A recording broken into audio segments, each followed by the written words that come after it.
Question number 4, which of the following are APs. ये क्या AP में है या नहीं है ये बताना है आपको। If they from an AP, अगर ये एपी में है, फाइंड द कॉमन डिफरेंस, तो इसका कॉमन डिफरेंस फाइंड करना है।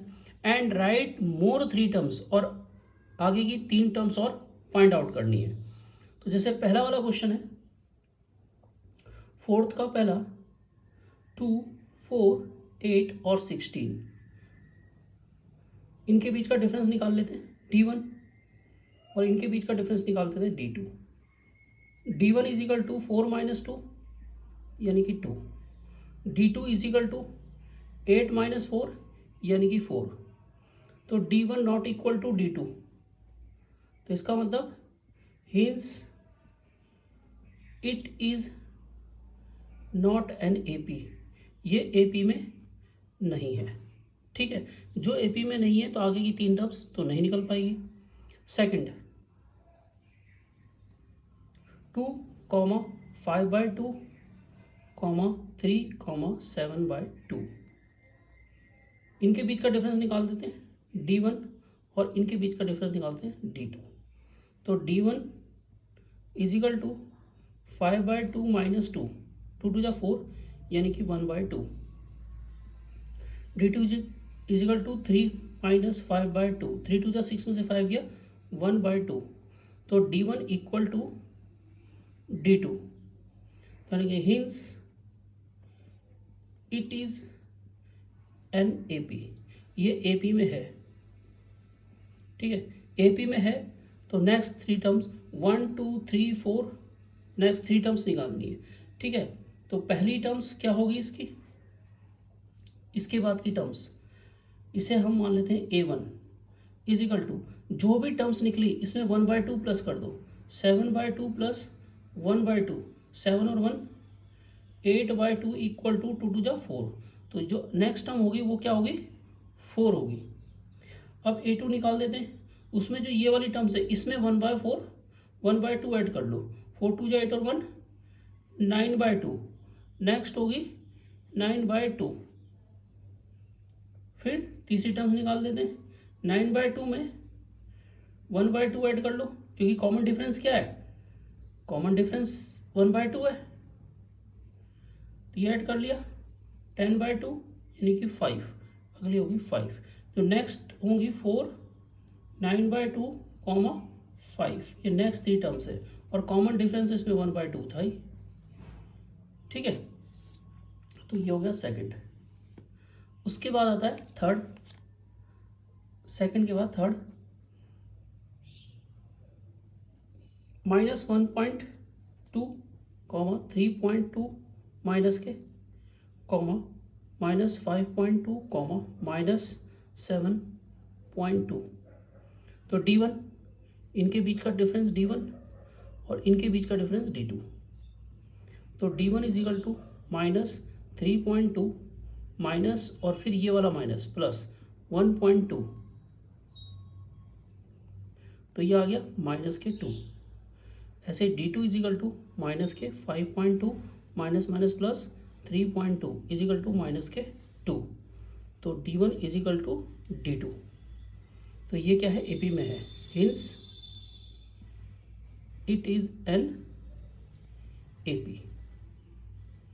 नेक्स्ट टर्म्स निकाल लेते हैं इसकी, A1 ऐड कर लिया मैंने, तो जो 7.2 आई माइनस के 7.2 है, इसमें कॉमन डिफरेंस कितना है, common difference D is equal to -2 है, -2 इसमें ऐड कर लो -2, तो क्या -7 8 9 9/2।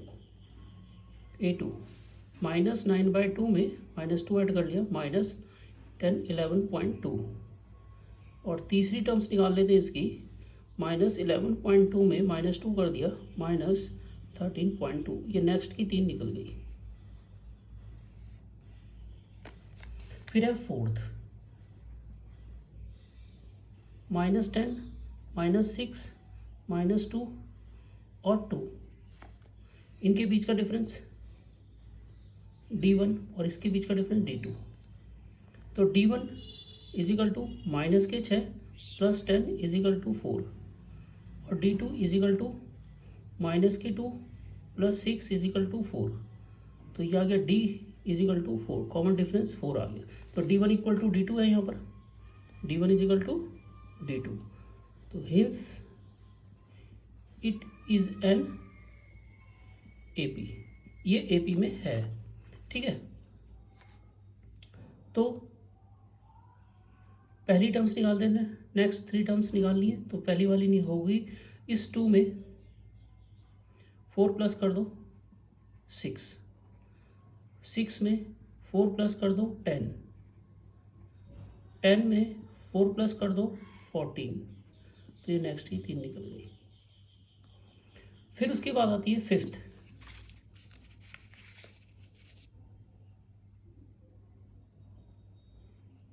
Fifth 3 plus 3 comma 3 plus under root 2 comma 3 plus 2 root 2 comma 3 plus 3 root 2 चलता रहेगा। इनके बीच का डिफरेंस निकाल दो d1 और इसके बीच का डिफरेंस निकाल देते d2। तो d1 is equal to 3 plus root 2 में से 3 कैंसिल कर देंगे तो आ गया रूट 2। ऐसे d2 में से 3 प्लस 2 रूट 2 में से माइनस कर देंगे 3 माइनस रूट 2, तो ये भी बच गया रूट 2। तो d1 is equal to d2, यही कॉमन डिफरेंस हो गया, जो कितना हो गया अंडर रूट 2, कॉमन डिफरेंस तो आ गया रूट 2।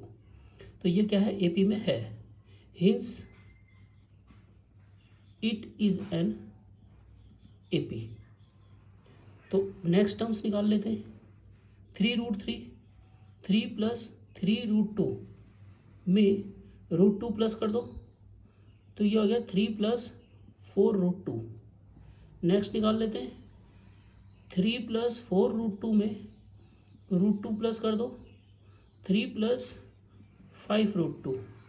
और अगली वाली निकाल लेते हैं नेक्स्ट टर्म्स, 5 रूट 2 में रूट 2 प्लस कर लो, तो ये जो हो जाएगा 3 प्लस 6 रूट 2। नेक्स्ट 3 टर्म्स ये निकल गई और कॉमन डिफरेंस आ गया रूट 2। ठीक है, तो ये 5 तक हो गए।